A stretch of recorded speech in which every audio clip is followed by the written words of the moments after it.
He rejected her for being poor, then begged for her love years later. He said I was too broke to stand beside him. Years later, he knelt outside my office with a ring, begging for a second chance, but by then, I had learned my worth without him. My name is Grace. I was 22 when Caleb looked at me across a restaurant table and told me I was not the kind of woman he could marry. Not because I had betrayed him, not because I had stopped loving him, not because we were unhappy, but because I was poor. He did not say it that simply at first. People like Caleb never do. They dress cruelty in polite words. They call it future planning. They call it family expectations. They call it being realistic. But when you remove all the soft words, the truth was simple. I was poor, and he was ashamed of me. We met during my final year of college in Nashville. I was studying nursing, working 2 part-time jobs, and sharing a tiny apartment with another girl named Amber. My bed was pushed against the wall beside a window that never closed properly, and in winter I slept wearing socks, a hoodie, and sometimes my coat. Caleb was different.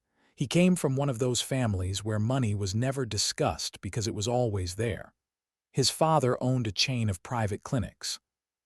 His mother hosted charity events where women wore pearls and called poor people communities in need without ever speaking to them. Caleb was handsome, confident, and charming in that easy way rich people can be when the world has always opened doors for them. When he first noticed me, I honestly thought he was joking. I was carrying 2 trays at the campus cafe, wearing a stained apron and trying not to cry because my phone bill was overdue again. He smiled and said, "You look like someone who never gets a break." I answered, "I don't, but I'm still standing." He laughed. That was how it started. For 1 year, he made me feel chosen. He picked me up after late shifts. He brought me coffee while I studied. He told me he loved how hard I worked. He said I was different from the girls his family wanted him to date. At the time, I thought that was a compliment. I did not understand that sometimes when a man says you are different. He means you are interesting enough to date but not respectable enough to marry. I met his family only once. His mother looked at my simple blue dress like it had personally offended her. She asked what my father did. I said, "He left when I was 9. Her smile tightened. Then she asked what my mother did. I said, "She cleans houses and works evenings at a senior care center." Caleb squeezed my hand under the table, not to comfort me but to silence me. That was the first time I felt it. Shame. Not mine, his. After dinner, he drove me home in silence. I asked, "Did I say something wrong?" He sighed and said, "You don't have to tell people everything, Grace." I stared at him. "Everything? You could have just said your mom works in care. She does. You didn't have to say she cleans houses." I looked out the window. That was the first crack, but love can make you excuse cracks until the whole house falls on you. 2 months later, Caleb invited me to dinner at a beautiful restaurant downtown. I thought he was going to propose. I wore the same blue dress because it was the nicest thing I owned. I curled my hair with Amber's old curling iron. I borrowed her earrings. I even bought a small bottle of perfume from a discount store and used too much because I was nervous. When I arrived, Caleb was already seated. He looked perfect. White shirt, dark jacket, expensive watch. But he did not smile when he saw me. He looked tired, like he had already made a decision and was only waiting for me to sit down so he could deliver it. We ordered food, but I barely remember eating. Then he placed his napkin on the table and said, "Grace, I need to talk to you about something serious." My heart jumped. I thought, this is it. I thought he was about to say he wanted forever. Instead, he said, "I don't think this relationship can continue." The room went quiet around me. Not really. People were still talking. Forks still touched plates. A waiter still laughed near the kitchen. But for me, everything stopped. I asked, "Why?" He looked down. "My family has expectations." I waited. He continued, "My future is already planned in a certain direction. The clinics, the board, the kind of events I'll be part of. I need a wife who fits into that world." I swallowed. "And I don't." He rubbed his forehead. "Grace, please don't make this harder." I gave a small laugh, the kind that comes out when crying would be too humiliating. I'm asking a simple question." He looked at me then, really looked at me, and I saw it. Pity, not love, pity. He said, "You're wonderful, you're kind, you're strong, but you come from a very different background." I whispered, "You mean poor?" He did not deny it. That silence was the loudest thing he ever said. Then he added the sentence that stayed with me for years. "Love is not always enough when people come from two different worlds." I nodded slowly, not because I agreed, because if I moved too fast I would break. He reached for my hand, I pulled it away. "Don't, Grace. No, you don't get to comfort me after making me feel like something you're throwing away." His face tightened.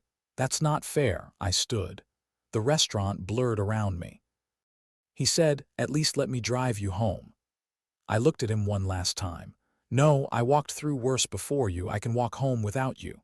And I did. 7 blocks, in borrowed earrings, in cheap heels that cut the backs of my feet, with tears running down my face. By the time I reached my apartment, my feet were bleeding.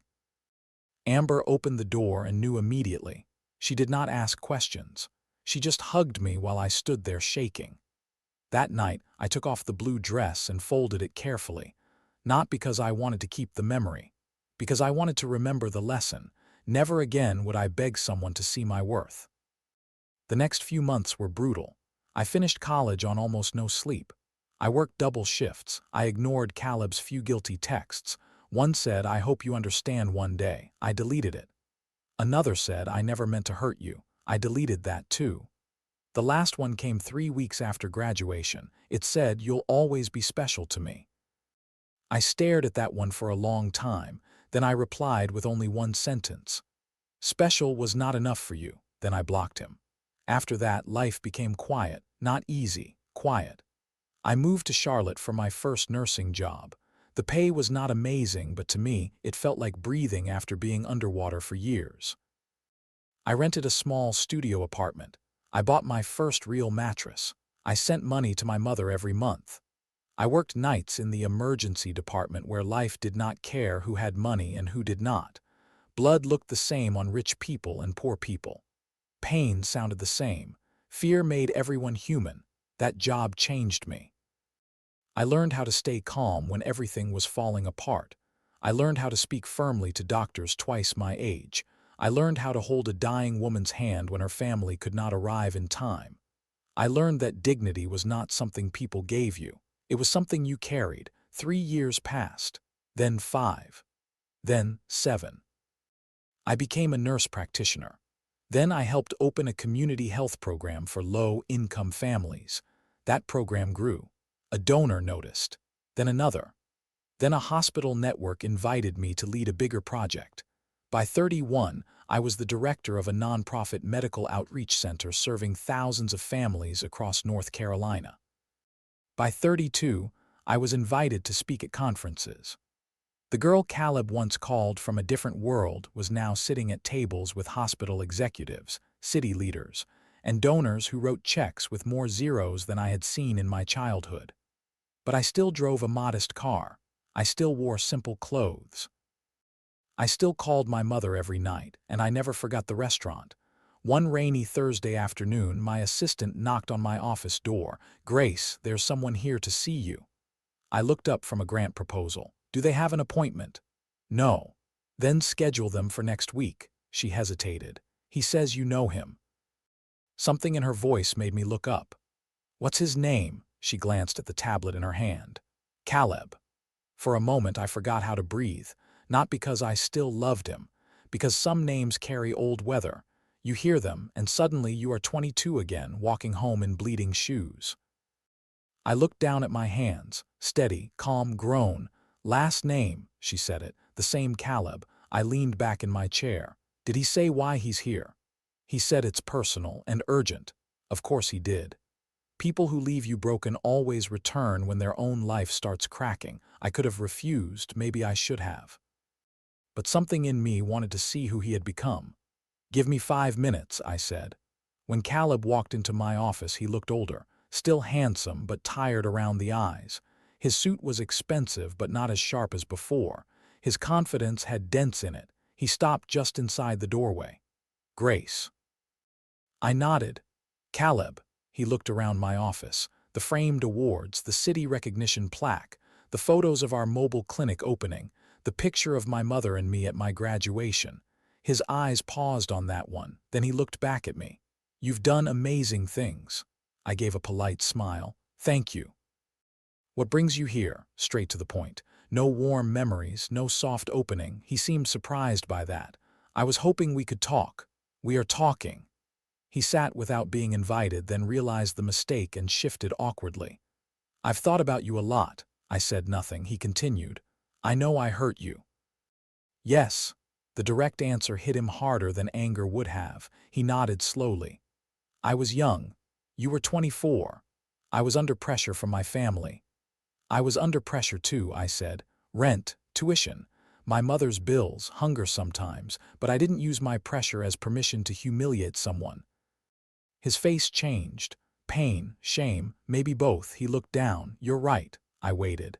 Then he said, "My father's clinics are in trouble." There it was, the reason, not love, not regret, trouble. He explained that his father had expanded too quickly. Bad investments, lawsuits, a failed partnership. They needed a community health contract to rebuild their reputation and secure funding. And my organization had influence over that contract. I almost laughed. Not because it was funny. Because life has a strange way of placing people back in front of the doors they once slammed. "So this is a business visit," I said. "No," he said quickly. "It's not just that." "Then what is it?" He looked at me with the same eyes that once made me feel chosen. But now I knew better.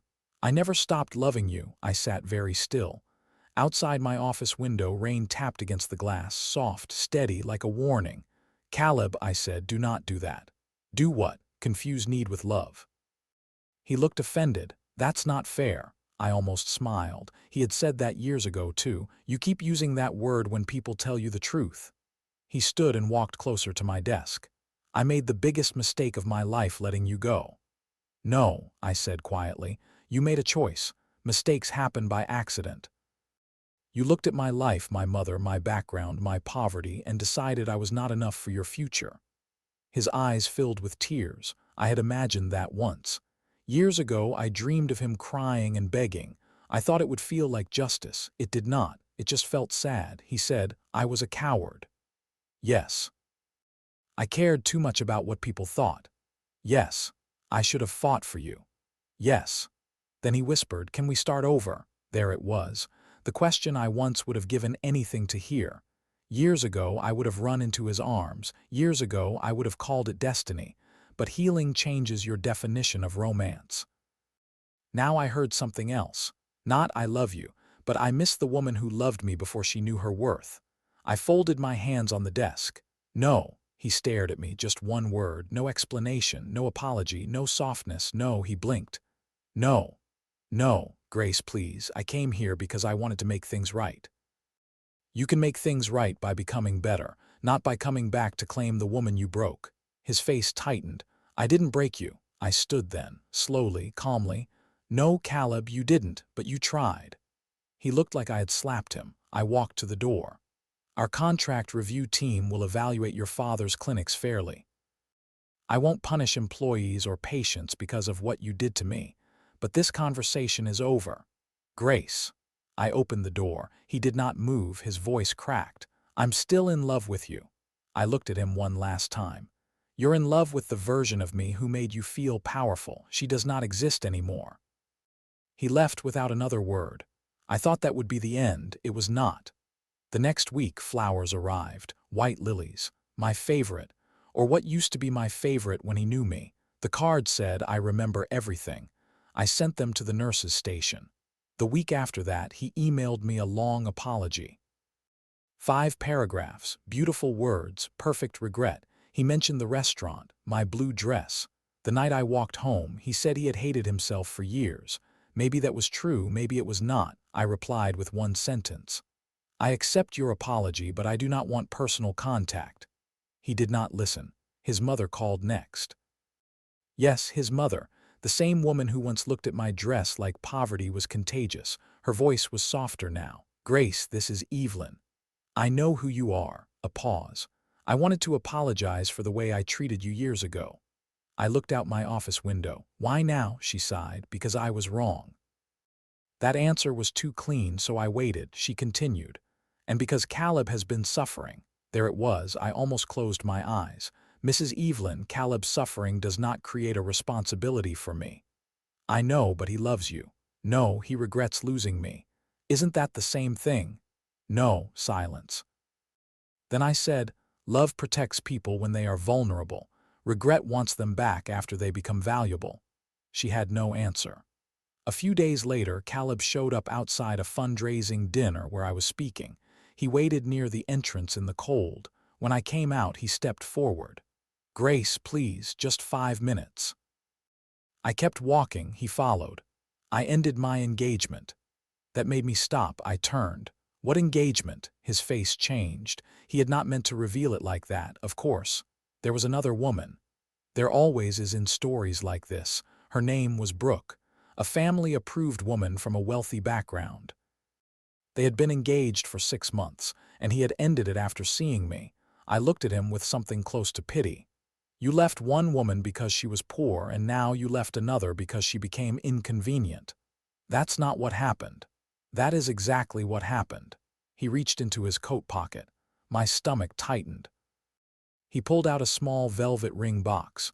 Right there, on the sidewalk, in front of donors, staff, and strangers leaving the event, he knelt.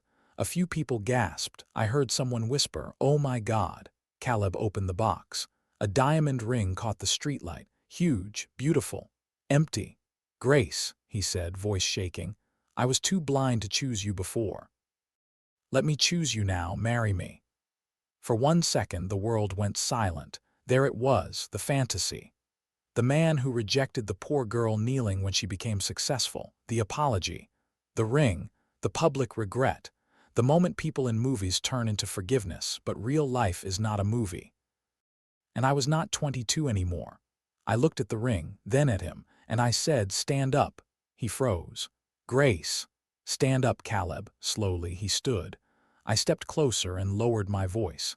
You are not proposing because you love me. You are proposing because rejection is the first thing you have ever failed to buy your way out of. His eyes filled again. That's not true. Then where was this ring when I wore cheap shoes and worked nights? Where was this courage when your mother asked about my family? Where was this love when I walked home alone from that restaurant? He said nothing. I nodded. That is what I thought. I turned to leave. He grabbed my wrist, not hard, but enough for every lesson in my body to wake up. I looked down at his hand, then back at his face. Let go. He did immediately. I'm sorry. I stepped back. My assistant will send a formal notice. Do not contact me personally again. His face collapsed. Grace, please don't do this. I gave him the calmest answer I had. I am not doing anything to you. I am finally choosing myself. The next morning, my organization's legal advisor sent a cease and desist letter. Not dramatic, not cruel, just clear. No personal visits, no calls, no gifts, no messages through family. Any business communication must go through official channels. Caleb finally stopped. 3 months later, our contract review team rejected his father's clinics. Not because of Caleb. Because their patient care records were poor, their staff turnover was high, and their financial proposal was weak. I removed myself from the final vote to avoid conflict. Everything was documented. Everything was fair. That mattered to me. I would not become the kind of person who used power carelessly. A month after the rejection, I saw Caleb one last time, not in my office, not outside an event, at a small coffee shop near the hospital. I was there with my mother. She was older now, walking with a cane but still sharp enough to scare anyone who lied. Caleb entered, saw me, and stopped. For a second I thought he might come over. He did not. He only nodded. I nodded back, then my mother looked at him. Is that the one? I nearly choked on my coffee. Mom. She looked at me innocently. What? I remember faces. Caleb heard her. I know he did because his ears turned red. He left without ordering. My mother watched him go. Then she patted my hand. You loved him once. I did. Do you still? I thought about that. Not with pain, not with longing, just honesty. I love who I became after him. My mother smiled. That is better. And she was right. Caleb rejecting me had felt like the end of my world, but it was not. It was the end of a version of me who thought love meant being chosen by someone impressive. Now I knew better. Love is not being displayed when you become successful. Love is being respected when you are still struggling. Love is not a man kneeling with a diamond years too late. Love is someone walking beside you when your shoes are worn, your hands are tired, and your future is still uncertain. I never married Caleb. I never answered another message from him. I heard later that he moved to another city and took a smaller job outside his family's business. Maybe he changed. Maybe he didn't. That was no longer my story to carry. As for me, I kept building the clinic. We opened 2 more mobile health units. Amber, my old roommate, became our operations manager. My mother now volunteers once a week, mostly bossing people around and pretending she is just helping. And the blue dress, I still have it. It hangs in the back of my closet, not because I miss him. Because every time I see it, I remember the girl who walked home heartbroken and bleeding but still made it home. She had no money, no power, no rich family. No one coming to rescue her. But she had herself. And that was enough. So if someone rejects you because you are poor, simple, struggling, or not good enough for their world, let them go. Do not chase people who only recognize your value after the world starts clapping for you. Because the person who deserves your heart is not the one who comes back when you shine. It is the one who never needed success to see your light. If this story touched your heart, please subscribe, like, and share it with someone who needs to hear it. And comment below, have you ever been judged for your background, or do you think Grace was right to reject Caleb years later?